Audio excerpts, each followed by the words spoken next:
a sua mãe e viu uma acabou em momento de pegá-lo, havia 6 escalas de água para a purificação de Deus, e Jesus transforma aquelas águas em vinho. E a Bíblia diz que ele operou aí seu primeiro sinal, e os seus discípulos creram nele e ficaram mais aquele dia com ele. Olha, no capítulo 1, quando André conheceu a Jesus, ele já tinha ficado com ele o dia todo.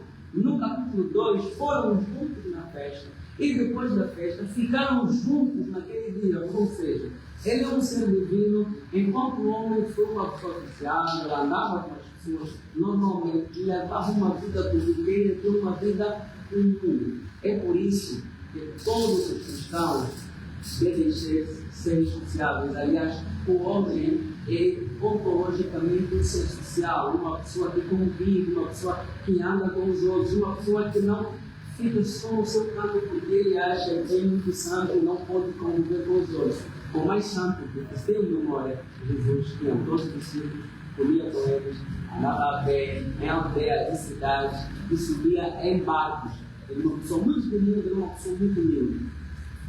Já no capítulo número 8 mesmo, Jesus vai para o templo e encontra aquela bagunça toda, aquela confusão toda. Vendiam milho, vendiam afolar, os animais passavam o tempo. Ele faz um chicote, expulsa todas as pessoas. E por que e de que forma João justifica esta ação de Jesus? Citando um texto do salmista em que diz que o zelo pela casa do Senhor me consumia como fogo. Logo, a ação dele era justificada com zelo à obra de Deus.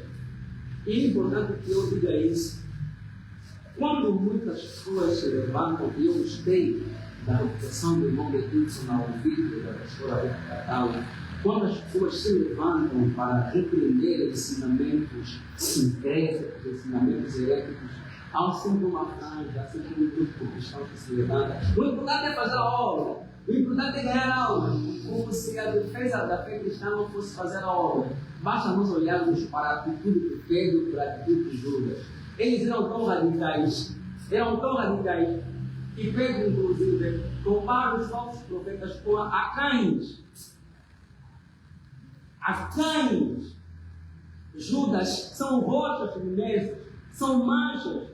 Ele disse que não queria vos escrever sobre a salvação que temos em comum, mas tenho que vos escrever para vos instigar a batalhar pela fé que uma vez recebemos dos santos. Então, esta ação não é uma vontade de querer receber glórias para nós próprios, de querer atrair fama para nós próprios, é justificada com zelo à obra de Deus, à ortodoxia, à verdade. E Jesus expulsou todas aquelas pessoas. No capítulo 3, em um outro cenário, Jesus, à noite, um mestre da lei chamado Nicodemos foi ter com ele e disse: Senhor, nós sabemos que tu és Deus, porque ninguém pode fazer estas coisas senão vier de Deus. E Jesus o interrompe e diz: se você não nascer novo, não entrará no reino do céu. E Nicodemos fica admirado, porque ele é mestre da lei. E é curioso que ele é mestre da lei, que ele é um fariseu respeitável, mas humilha diante de Jesus, que não é comum. E Jesus disse: vocês só poderão entrar no reino de Deus se nascer de novo. Ele interrompe a conversa dele e produz uma conversa do reino de Deus. E ele também não entende aquilo que Jesus dizia. Como é que um homem adulto voltará a nascer? Não, aquele que não nascer da água do Espírito não pode ver o reino de Deus. E Nicodemos ainda assim estava sem entender o que o Senhor lhe dizia. E o Senhor disse: olha, como é que nós mestres daí não entendemos? Se eu vos falo das coisas da terra, como é que vão compreender as coisas do céu? Porque ninguém subiu do céu a não ser o Filho que desceu do céu.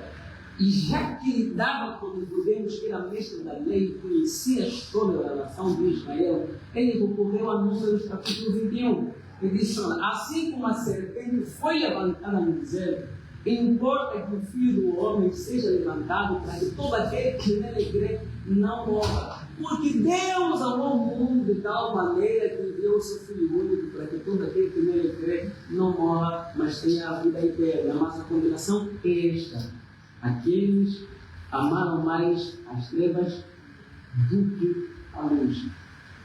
Depois deste episódio, um grupo de pessoas olhou para João Batista e disse o seguinte: aquele de quem você falou estava dizendo mais do que tu. Porque João estava num lugar com muitas águas em Enó e batizava. E Jesus também estava com seus discípulos numa área com muitas águas e batizava. Portanto, os judeus tiveram uma discussão teológica sobre a purificação e disseram para João Batista, no capítulo número 3, olha, aquele que você deu testemunho está a batizar e todo mundo vai ter com ele. Isto, em meu entender, era uma tentativa de levantar algumas, talvez, diria, desconfianças, talvez alguma confusão. Porque imagina, tu deixa o testemunho dele, mas as pessoas estão a lhe seguir e ele está batizando mais do que tu. E João Batista é incisivo no versículo 27, capítulo 3, e responde: o homem não pode receber coisa alguma, se não lhe for dada do céu. Vós mesmos me sois testemunhas do que disse. Eu não sou o Cristo, mas eu sou enviado adiante dele. Agora, o versículo 29, ele me chama muita atenção. Ele diz assim: aquele que tem a esposa é o esposo, mas o amigo do esposo que lhe assiste e o ouve, alegra-se muito com a voz do esposo. Assim, pois, já este meu gozo está cumprido. Eu não sou esposo, eu sou apenas amigo do esposo. Portanto, não faz qualquer sentido vocês me disserem que ele está batizando mais do que eu e as pessoas estão a seguir. Eu sou apenas amigo do esposo. Se eles estão a seguir, tranquilo. Eu me alegro só de ouvir a voz dele, porque eu não sou o Senhor enviado. Eu apenas fui enviado para preparar o caminho dele. O que João Batista queria dizer afinal? A glória não é minha. A glória é dele. Por isso é que Pedro e João, quando levantaram um poste no livro de Atos dos Apóstolos, capítulo 3, no capítulo 4, os judeus olhavam para eles, atônitos, admirados. Sabe o que eles disseram? Ó varão de Israel, por que olham para nós desta forma, como se fosse a nossa santidade ou a nossa devoção a Deus? É Jesus a quem mataste que deu vigor aos pés desse homem. Ou seja, tanto João Batista, tanto Pedro e João não queriam se apropriar da glória que só pertence a Deus. É por isso que o rei Herodes morreu no capítulo 12 de Atos. Porque quando ele deu aquele discurso e os povos que eram bajuladores, porque ele levava comidas daquela região, aquela região dependia da assistência alimentar que o rei Herodes dava. Já que eles tinham privado, eles foram. Herodes estava com umas vestes de prata e o sol, quando batia, resplandecia. E quando ele falava, as pessoas diziam: ele não é um homem, ele é um Deus. E a Bíblia diz que o anjo do Senhor ele feriu uma espada. Por que motivo? Porque ele roubou a glória que não lhe pertencia, que só pertencia a Deus. Eu mesmo que João Batista está aqui dizer: eu sou apenas amigo do esposo, a glória não é minha. Portanto, se nós orarmos e Deus curar, se nós orarmos por alguém, pregarmos ele, entregar a vida para Jesus, não achamos como se nós fôssemos proprietários destas pessoas. De modo nenhum, somos meramente servos por meio de quem Jesus usou para que esta pessoa fosse alcançada. A glória pertence só a Ele. O louvor pertence só a Ele. A adoração pertence só a Ele. Por esta razão, se alguém pedir algum valor para orar por uma cura, alguma consulta profética, saiba que não é de Deus. Porque eu não posso beber alguma coisa, se Deus não pagar.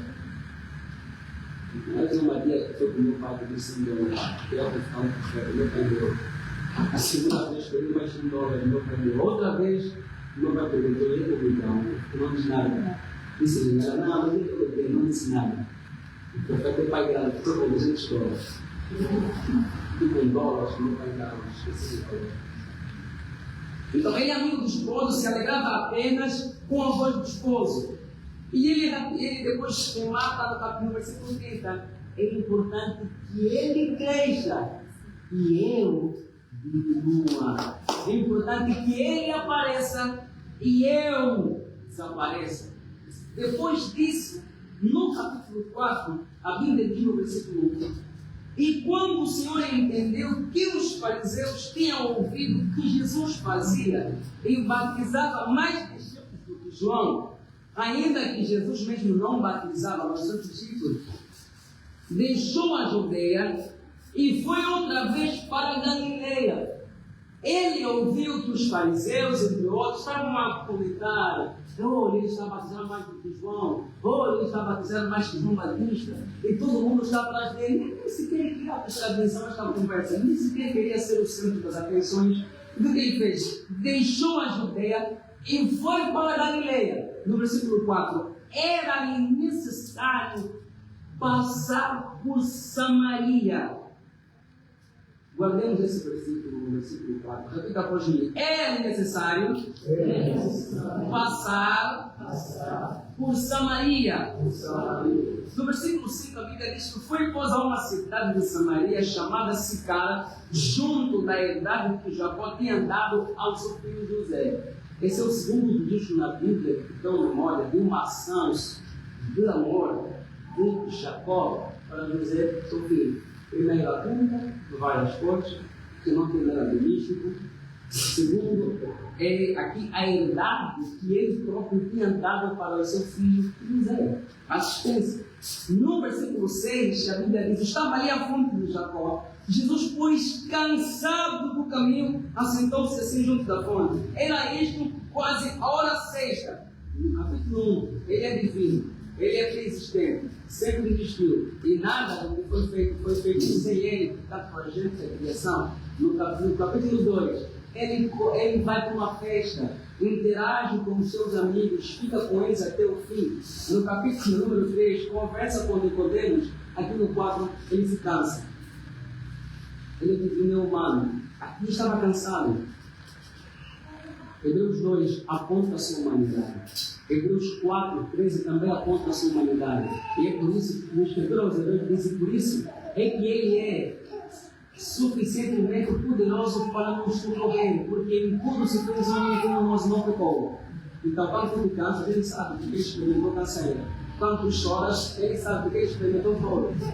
Quando tu ficas com fome, ele sabe que ele passou por o que nós passamos. E é por isso que ele é o Salvador perfeito, que nos entende e todos nos socorrer, porque aquilo foi pecado, mas não pecou. Amém? Amém. Glória a Jesus por isso. No versículo 7, vê uma mulher de Samaria tirar água e disse-lhe Jesus: dá-me de beber, porque os seus discípulos tinham ido à cidade comprar comida. Não. Disse-lhe, pois, a mulher samaritana: como sendo tu judeu, me pedes de beber a mim, que sou mulher samaritana? Entre parênteses, porque os judeus não se comunicam com os samaritanos.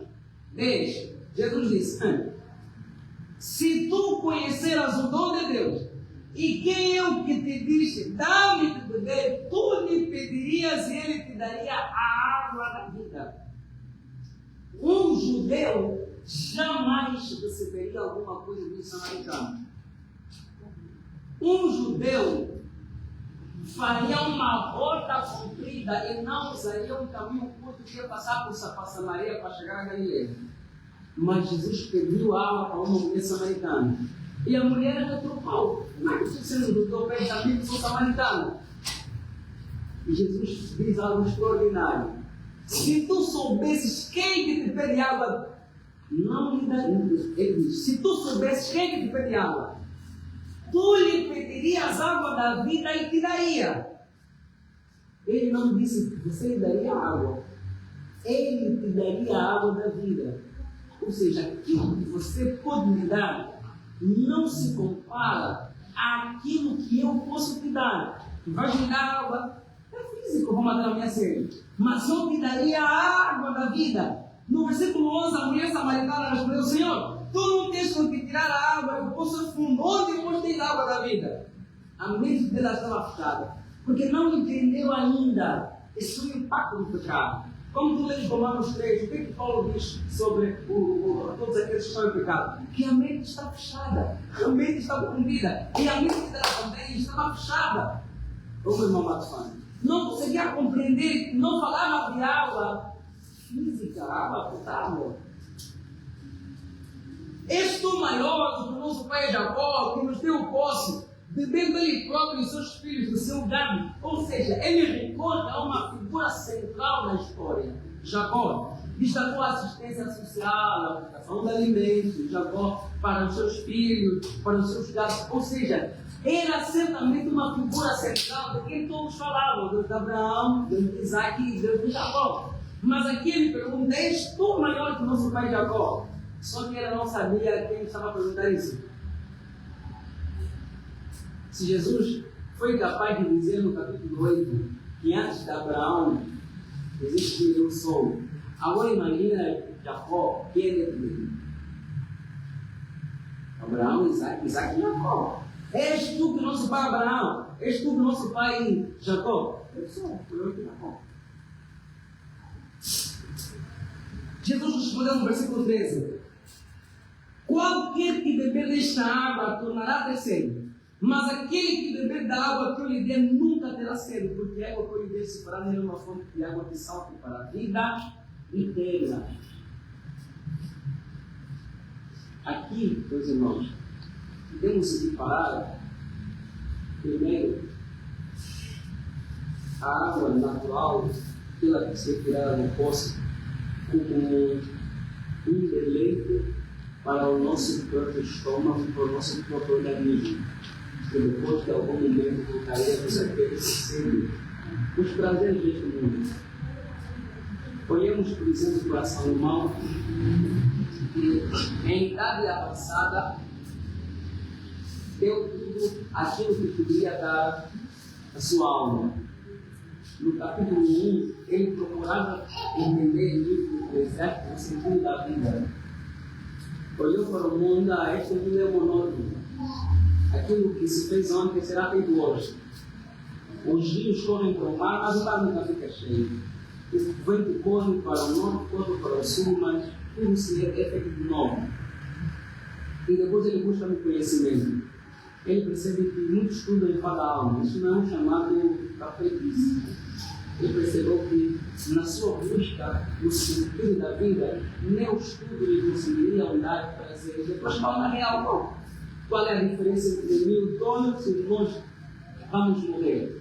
No capítulo 2 do Eclesiastes, ele decidiu mudar o foco da sua busca. Sabe o que ele fez? Ele decidiu: agora vou alegrar a minha alma. Deu vinho para a alma dele, deu vinho para o corpo. Jamais privou o seu ouvido de ver alguma coisa, jamais privou o seu ouvido de ouvir alguma coisa. Construiu grandes plantações, teve 700 princesas, 300 concubinas, ao todo 1000. Ele é o próprio rei delas. Depois de mulheres, é o rei delas. E ele, depois de circundado de tudo isto, riquezas, glórias, ninguém mais sabe do que, ninguém tem mais poder do que ele. Ele diz o seguinte: é vaidade, tudo é correr atrás do vento. E no capítulo 2 do livro do Eclesiastes, ele diz assim nos versículos: por isso, mais importante é comer, beber, se alegrar e obedecer a Deus. É isso que ele propôs sempre da vida. Salomão teve 1000 mulheres, era rico e tinha tudo. É por isso que muitos descrentes, ainda que aparentem ser felizes, eles não são do seu povo. Eles procuram felicidade em muitas coisas: bebidas, mulheres, álcool, mas jamais encontrarão. Porque no homem existe aquilo que Fyodor Dostoiévski chamou de um vazio, que só um segredo do tamanho de Deus pode preencher. Aquilo que Salomão, em Eclesiastes 3:10, disse que ele colocou no coração do homem um desejo profundo pela eternidade. O Diogo disse que o homem é um prazer andante, jamais se sacia. Por isso é que Salomão, no livro de Provérbios, disse que os desejos do homem são como o mundo dos mortos, jamais se fartam de receber as pessoas. Eles podem se alegrar, podem desfrutar, mas não são felizes. A felicidade deles é aparente, é superficial. Uma vez, o filho me escutou uma história de um homem que foi para o psicólogo, chama de psiquiatra, e disse o seguinte: ajuda-me a vencer a minha depressão. Ele disse o seguinte: quando tu saíres daqui do meu consultório e virares a esquina, encontrarás um palhaço. Aquele palhaço anima todas as pessoas que lá ficam. Mulheres casadas e não casadas, pessoas depressivas, ele anima. Ele dança, ele conta piada, ele consegue animar todas as pessoas. O Senhor olhou para o psicólogo do consultório e respondeu: esse palhaço sou eu. Eu sou esse palhaço. Ou seja, ele animava as pessoas, dançava, alegrava as pessoas, mas também era embaixo. Era depressivo. Os filhos família. Nada, sempre. Não nada a ter? Sempre. Mas a hora de ver, separar uma fonte de saltos para a vida e pega esta satisfação, esta alegria sobre todo o ser. O seu nome é Deus. E a mulher, ao ouvir isso no versículo 15, disse: Senhor, dá-me dessa água, para que não mais tenha sede, e não venha aqui tirá-la. Misericórdia, o Senhor não falava dela física, ela continuava a pensar: que água do poço? Eu não estava falando da água do poço, eu estava falando de uma outra água, muito maior que essa. Então o Senhor me dá essa água. E no versículo 16 disse-lhe Jesus: vai, chama o teu marido e vem cá. A mulher respondeu: não tenho marido. Disse Jesus: vocês têm. Não tenho marido. Tu vês que sim, marido. E agora tens, não é teu marido. Nisto disseste com verdade. Versículo 19. Disse a mulher: Senhor, tu és profeta. No versículo do número 9, ela pergunta: como é que tu, sendo judeu, me pede água, eu que sou samaritano? Depois de Jesus dizer que tem 5 maridos, aqui no versículo 18, a sua percepção já começa a mudar. Isso não é apenas um judeu. Poxa, uma vez que tu és profeta. Nossos pais adoraram nesse monte, e vos dizeis que em Jerusalém, o lugar onde se deve adorar. Disse-lhe Jesus a mulher: mulher, vem, agora vem, em que nem neste monte, nem em Jerusalém adorareis o Pai. Vós adorais o que não sabeis, nós adoramos o que sabemos, porque a salvação vem dos judeus. O plano da redenção, de facto, veio dos judeus. 23. Mas a hora vem, e agora é, em que os verdadeiros adoradores adorarão o Pai em espírito e em verdade, porque o Pai procura a tais que assim o adorem. Deus é espírito, e importa que os que adorem o adorem em espírito e em verdade. Nós estamos diante de uns judeus e uma samaritana. Judeus adoravam em Jerusalém, e samaritanos no Monte Gerizim. Mas quando tu lês, sobretudo os profetas menores, vais perceber que o culto dos judeus era meramente ritualístico. Isaías 1, Amós 5, 21, era um culto meramente ritualístico. Daí que Isaías disse: este povo me honra com os seus lábios, mas os seus corações estão longe de mim. Eles cultuavam a Deus, aparentemente, sacrificavam, ofereciam animais com defeitos a Deus, iam para os cultos normalmente, mas não tinham quase compromisso com eles. E quem eram os samaritanos? E para as também. Não cultuavam o Deus verdadeiro. Nossos pais adoraram neste monte, mas vocês, os judeus, dizem que é lá em Jerusalém. Disse: não, vai chegar o tempo, já chegou, que já não é nesse monte, já não é em Jerusalém, é em espírito e em verdade. É um culto a Deus baseado na compreensão de quem Ele é, que não é refém de nenhum templo. Quando o Senhor permitiu que os israelitas, os judeus, fossem para o exílio na Babilônia, é interessante que, ao ler Ezequiel 8, 9, 10, 11 até 14, vais perceber que depois de eles terem sido levados para o exílio, muitos deles começaram a cultuar símbolos. Sabe qual era a justificativa? O Senhor se afastou de nós. O Senhor já não está aqui. E mesmo onde eles tinham ido, Ezequiel 11, 14, eles ainda assim continuaram a cultuar a deuses estranhos. Porque na cabeça deles, Deus já não está aqui. Porque permitiu que a cidade fosse tomada e fosse destruída, como se Deus fosse refém do templo. Por isso que ele diz, olha, chegará o tempo, já chegou, que não é nem em Jerusalém, nem no monte, é Espírito da verdade, novo nascimento, é a percepção real de quem ele é uma relação singular e íntima com ele, uma experiência pessoal, porque senão vamos nos tornar reféns de quê? Reféns do culto, do templo, mas não oramos ao longo da semana.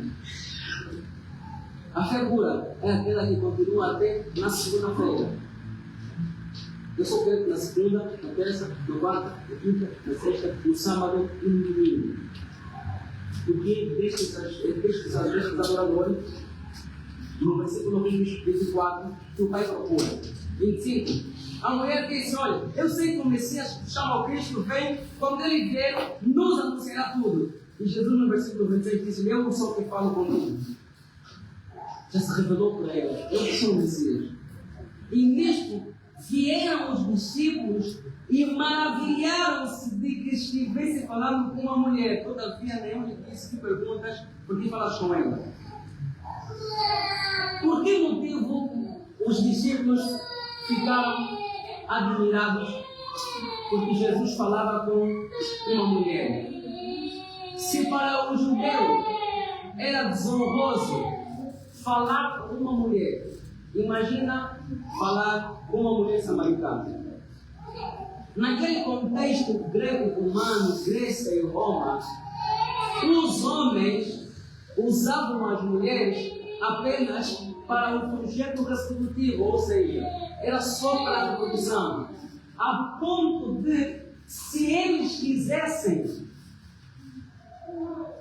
saciar o prazer, se envolviam com homens. Portanto, as mulheres eram vistas apenas como um meio de reprodução. Não é a Bíblia que chama as mulheres um meio de reprodução. Porque muitas feministas dizem que a Bíblia é machista. A Bíblia não é machista. Eu vou precisar afirmar isso quando a Bíblia diz que o homem deve dar a vida para a sua mulher, que deve amar como Cristo amou a igreja, um amor sacrificial. Não é machista. A Bíblia pode narrar alguns episódios machistas, sem necessariamente ser machistas. Aliás, o próprio cristianismo foi quem levou a figura da mulher. A mensagem mais importante do mundo, quem comunicou? Uma mulher, Maria Madalena. Quem tocou primeiro ao Senhor Jesus? Uma mulher, Maria Madalena. Então, a Bíblia não é machista. Então, os discípulos ficaram admirados como é que ele estava falando com uma mulher que é samaritana. E nesse que eles perguntaram por que ele falava com ela.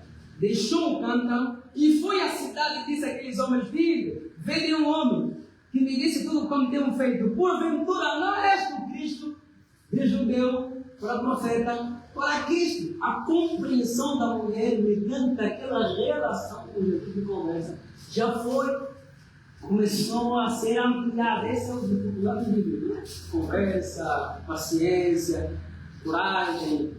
Jesus abriu para o princípio, durante 3 anos, para ele seguir alguma dúvida. Então, a mulher foi para Samaria e contou a cidade. Entretanto, os discípulos disseram: mestre, come alguma coisa. Ele disse: olha, a comida que eu tenho você não conhece. É porventura alguém me trouxe algo para comer. Até os próprios discípulos têm um momento que cada um pode compreender a ele. Ele disse: olha, a minha comida é fazer a vontade daquele que me enviou e a realizar a sua obra. 35. Não dizeis vós que ainda há 4 meses, até que venha a ceifa. Eis que vos digo: levantai os vossos olhos e vede as terras que já estão brancas para a ceifa. E o que ceifa recebe galardão e ajunta fruto para a vida eterna, para que assim o que semeia como o que ceifa ambos se regozijem. Porque nisto é verdadeiro ditado, que um é o que semeia e outro é o que ceifa. Eu vos enviei a ceifar onde vós não trabalhastes, outros trabalharam e vós entraste no seu trabalho. Jesus procura abrir a visão dos seus discípulos, que é agora, o momento agora. Vocês dizem que falta 4 meses para a ceifa, para a colheita, mas o momento de fazer a obra é agora. Eu vos estou a enviar onde vocês não semearam, porque o ministro verdadeiro de dado não semeia e outro ceifa. Ou seja, eu prego, o Matane prega, a Marmosa prega, o Hidalgo prega. Um dia uma outra pessoa vai pregar e a pessoa a quem nós pregamos, a quem nós evangelizamos, irá se converter. Por quê? Porque um já lançou, outro já lançou, outro lançou, e quem é que regou? É Deus. O dono da obra. Então, quando ele diz, porque eu vos enviei a ceifar onde não trabalhastes, outros trabalharam e vos assentaste no seu trabalho, é que alguns já começaram a fazer esta obra. Alguns já estavam dentro do plano e vocês estão aqui a colher o trabalho dos outros. É a cooperação do reino de Deus. Eu prego, tu pregas, aquele evangeliza, um dia Deus vai alcançar. Você tornou da minha pregação, ao fim do dia, o mais importante nem quem prega, nem é nem rega, mas é Deus que dá o crescimento. 39. Muitos dos samaritanos daquela cidade creram nele pela palavra da mulher que testificou. Disse-me tudo quanto tenho feito. 40. E depois de ter com eles, os samaritanos rogaram-lhe que ficasse com eles. E ficou ali 2 dias. E muitos mais creram nele por causa da sua palavra. 43. E diziam à mulher: já não é porque temos, já não é como teu dito que nós cremos, porque nós mesmos o temos ouvido e sabemos que este é verdadeiramente o Cristo, o Salvador do mundo. Alguém poderá perguntar, mas hipocrisia, qual é a relação que esta narrativa tem conosco? O que é que nós podemos aprender com esta narrativa? Quero indicar pelo menos 3 coisas. A primeira, Jesus está diante de uma mulher samaritana. Os judeus evitavam passar por Samaria, porque eles tinham uma rivalidade histórica. Quando o rei da Síria, no segundo livro dos Reis, no capítulo 17, entrou em Israel e levou muitos deles para o exílio e pegou povos de Iva, Sepavaim e colocou naquela região. E houve aquela que chamam de miscigenação, ou seja, o encontro entre eles se reproduzia. Por isso é que os samaritanos não eram vistos como judeus puros. Samaritano era um termo pejorativo, por isso é que o próprio Cristo, em João capítulo 7, foi chamado de samaritano endemoniado. Se te chamasse na altura de samaritano, era um termo depreciativo. E mais, Meyer Pellman, no seu livro Conhecendo a Bíblia, ele diz que os samaritanos também eram comparados a leões. Por quê? Porque quando o rei da Síria trouxe aqueles povos naquela região, cultuavam a deuses estranhos e Deus mandou leões para que fossem devorados. Portanto, um samaritano era chamado de leão. Chamar alguém de samaritano também era chamar alguém de forma pejorativa. Quando tu lês a parábola, por exemplo, do bom samaritano, nós devemos compreender que Jesus estava conversando com alguém como judeu. E conta a parábola que envolve o nome do samaritano, para mostrar que o teu próximo é um samaritano a quem você odeia. Então, eles tinham uma rivalidade histórica, conflito étnico. Mas Jesus, embora sendo judeu, poderia evitar Samaria. Mas queria ir para Galileia, passou para Samaria. E ele foi a pessoa que mais frequentou Samaria. Lucas 17, Jesus passou por Samaria. 10 leprosos estavam lá.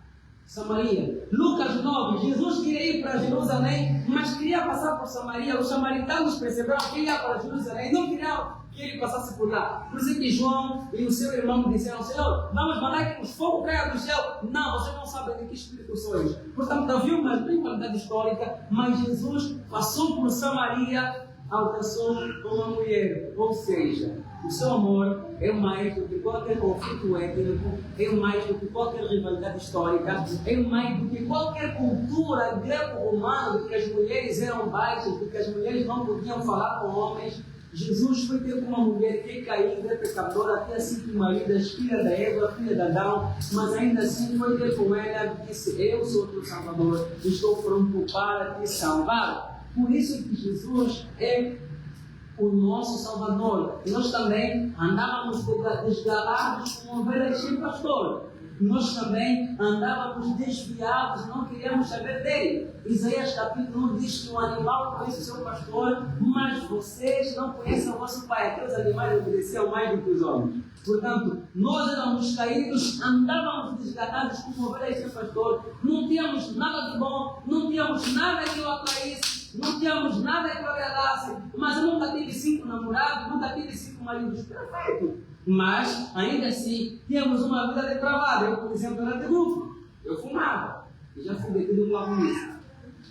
Mas o Senhor não, da sua olha assim, é possível que alguém também tenha sido de grupo. É possível que alguém tenha tirado gravidez. É possível que alguém tenha roubado. É possível que alguém tenha assassinado. Tenha feito das piores coisas de que podemos aqui imaginar ou elencar.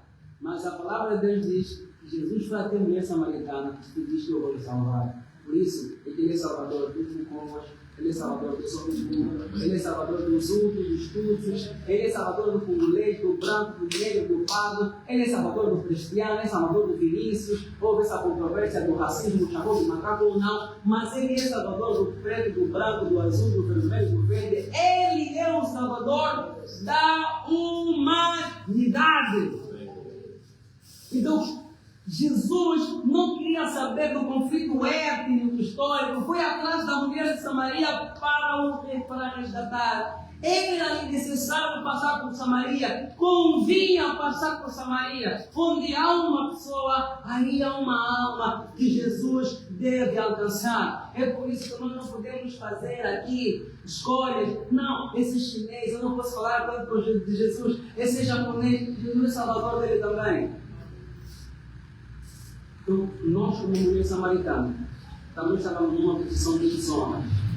Paulo diz: mortos em nossos delitos e pecados, éramos por natureza filhos da ira, destinados à perdição, destinados à condenação. Mas o seu amor por nós é muito maior, porque quando ainda éramos em pecado, Ele ficou por nós. Eu entro em êxtase quando eu leio o Romanos 5. Sabe o que Paulo diz? Paulo diz assim: olha, é provável que alguém se exponha a morrer por uma pessoa boa. Talvez por uma pessoa que se dedique a fazer o bem, alguém tenha a capacidade de morrer por ela. Agora Romanos 5,8, sabe? Mas Deus comprova por nós, comprova o seu amor, porque Cristo morreu por nós quando ainda andávamos em pecado, irmão. Colossenses 1,13, Paulo diz: Ele é que nos tornou dignos de sermos participantes da herança dos filhos da luz. Ele é que nos tornou dignos. Até nas bodas do Cordeiro, Ele é quem dá as vestes de justiça, capítulo 19, para nós entrarmos. Então, nós também não temos nada assim como a mulher samaritana. Ela tinha 5 maridos. E nós, talvez, não tivemos 5 mulheres, 5 maridos, provavelmente. Mas isso não nos torna muito melhor que ela. Uma vez eu descobri uma parábola em Lucas 13. Olha, falavam de Herodes que misturou aquele povo com sangue, matou um monte de pessoas. E ele disse: olha, vocês pensam que ele era eles eram filhos da morte? Se não sabem comer, também vão morrer. E depois Jesus diz: mesmo aquela torta de silhueta da obra de outras pessoas, isso não supõe que vocês são melhores que eles, são melhores que eles. Se vocês não sabem comer, também vão morrer. Portanto, nós não somos superiores a ela.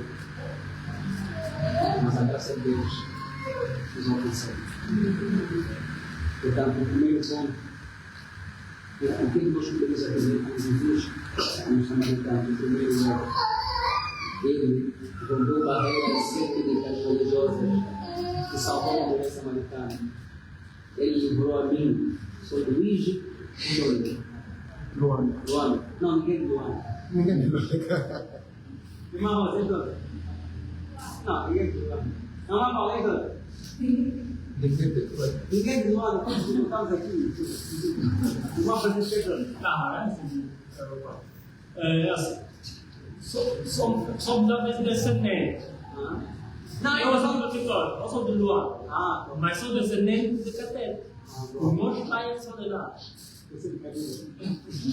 você dá para ele.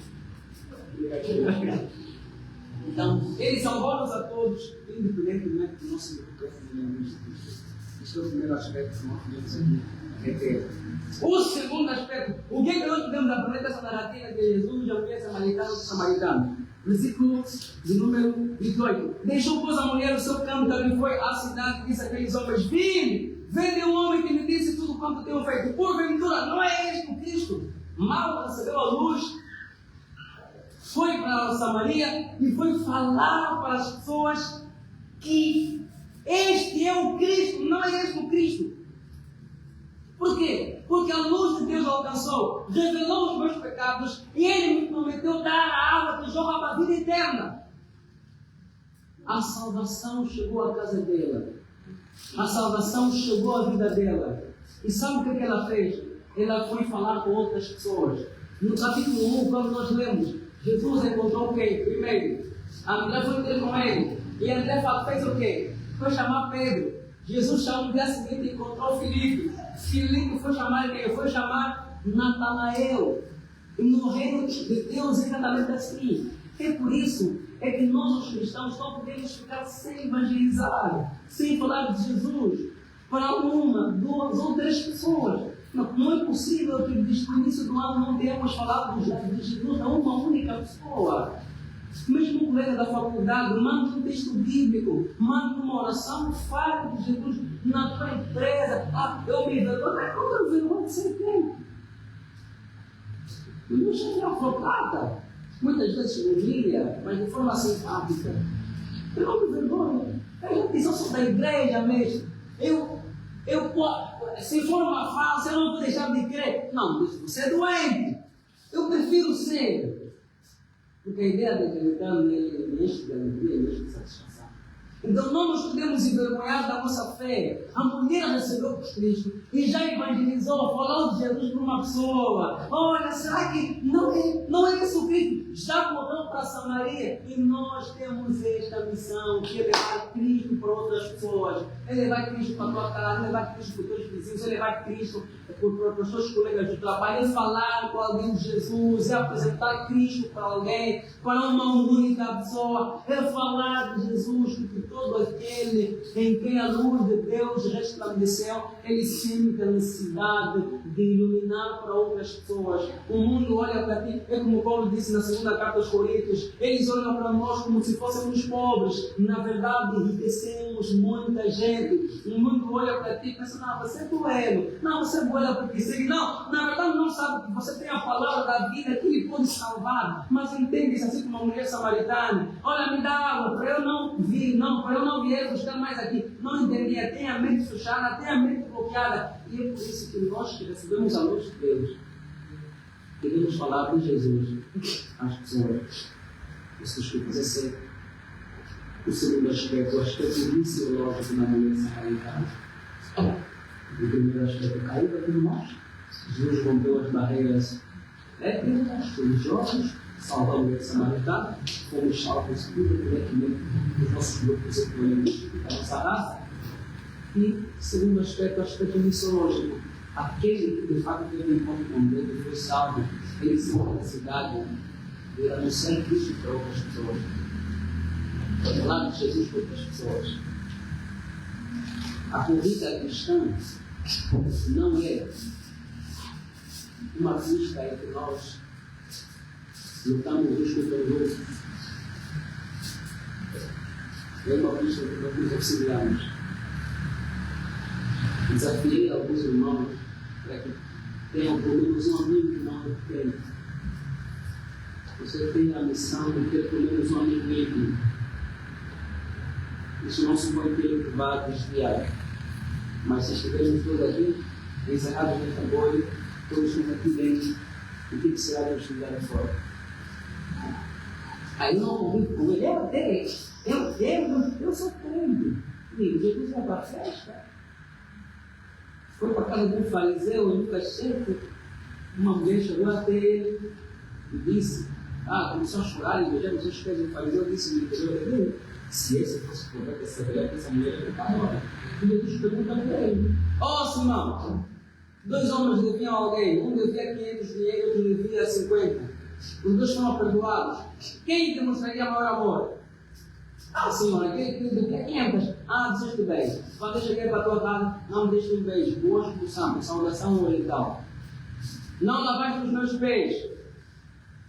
Não me deste toalha, mas essa mulher não para de chorar, não para de derramar lágrimas, nem para de limpar com os seus cabelos. Mulher, vai-te embora. A tua fé te salvou. Os teus pecados são perdoados. Porque aquele que é muito perdoado, muito amor, demonstra. Pelo menos, a mulher que devia 500 moedas, reconhecia a sua transgressão, foi perdoada da sua quantidade, aquela dívida astronômica. Mas aquele que devia 50 é aquele que se julgava muito puro, muito santo, mas não foi salvo. O irmão ficou fora. Então, nós devemos falar com as pessoas, pregar com as pessoas. Mas pregue. Tem prostituta, fale com ela. É alcoólatra, fale com ele. Nós também não temos absolutamente nada que nós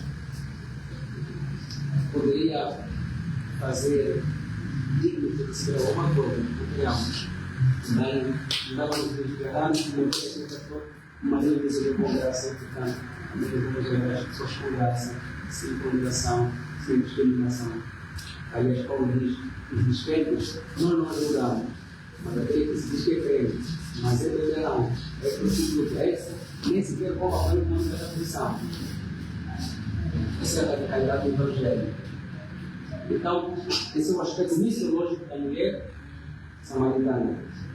E para terminar, no versículo de número 42, depois da mulher ter ido à cidade pregar para eles, o pessoal voltou e disse o seguinte, versículo 42: já não é como eu digo que nós cremos, porque nós mesmos o temos ouvido e sabemos que este é verdadeiramente o Cristo, o Salvador do mundo.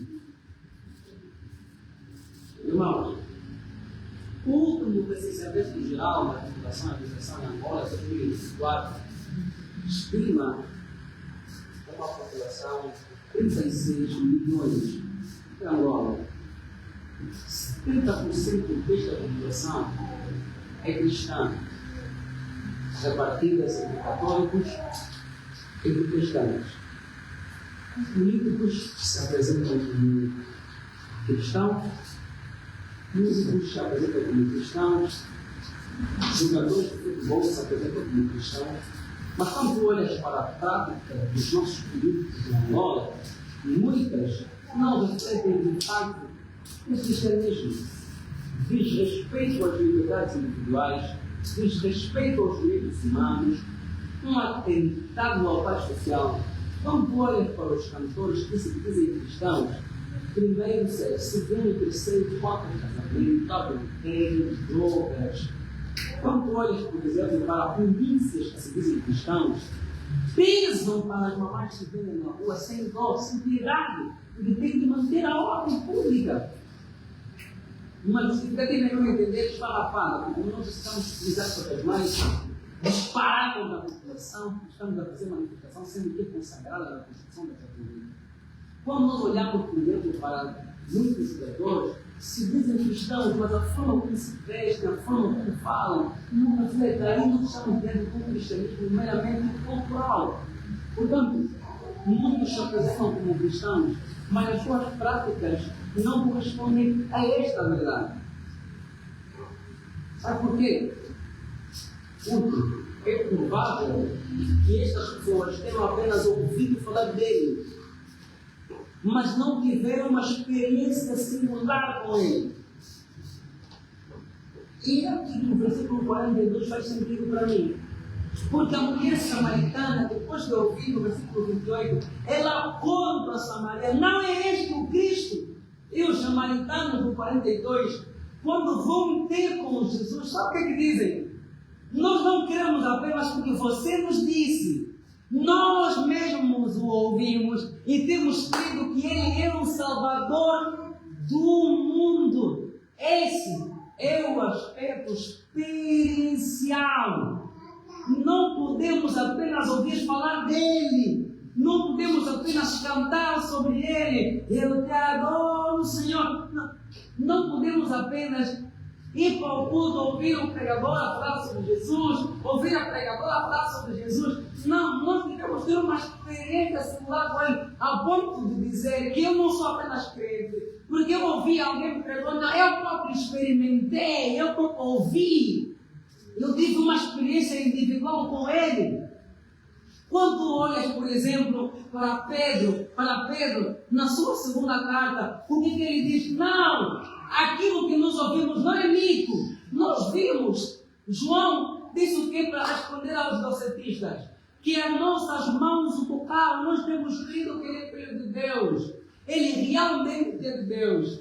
O que é que João diz mais? Ele é santo. Judas, apesar de ter mentido, no capítulo 27 de Mateus, ele foi entregar as moedas para os líderes judeus e disse: eu pequei contra a santa inocente. A mulher de Pilato diz: não toque nesse homem, porque esse homem é santo. Estiveram com ele, viram-no, testificaram a santidade, testificaram a pureza dele. Portanto, podiam dizer com alguma propriedade, meus irmãos, que a nossa fé não seja uma fé meramente intelectual. O tripé do Evangelho é este: uma doutrina correta, uma prática correta, uma experiência correta. Elas interdependem, elas co-interagem, elas dialogam. Que nós sejamos cristãos que conhecem a ortodoxia, que nós sejamos cristãos que praticam e que têm experiência com ele. É por isso que eu sou contra muitos reformados que dizem: não é sobre sentir, é também sobre sentir. É sobre a doutrina correta, é sobre a prática correta, é também sobre o sentimento correto. Nós devemos ler também devemos sentir alguma coisa. Obviamente não nos tornaremos reféns de sentimentos, mas a salvação afeta a integralidade do nosso ser. Você ama Deus com a tua mente, com o teu coração, com todo o teu ser. É por isso que eu tenho de expressar. O mundo não pode ser frio. Todo mundo, amém. Não.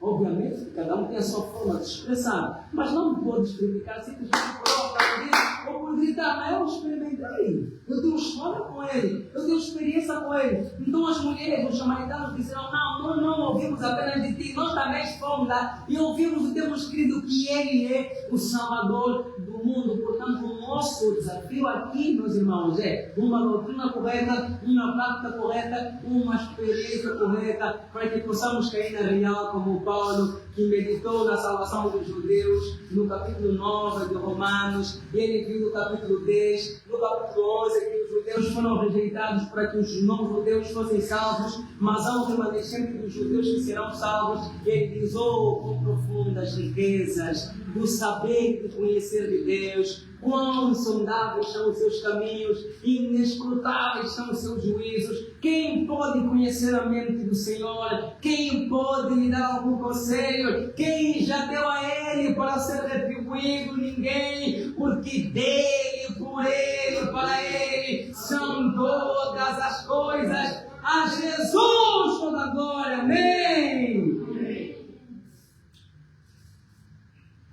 E jamais esqueçamos disso.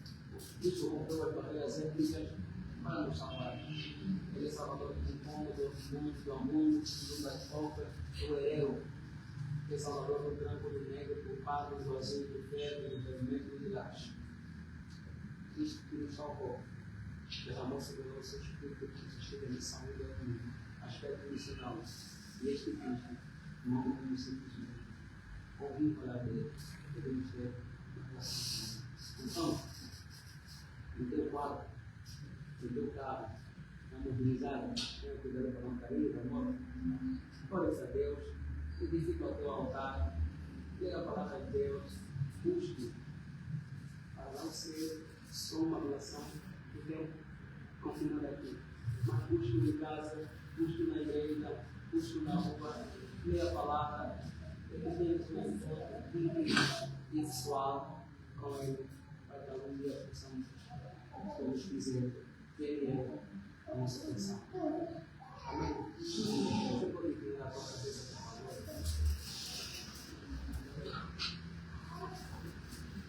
Vamos orar a Deus.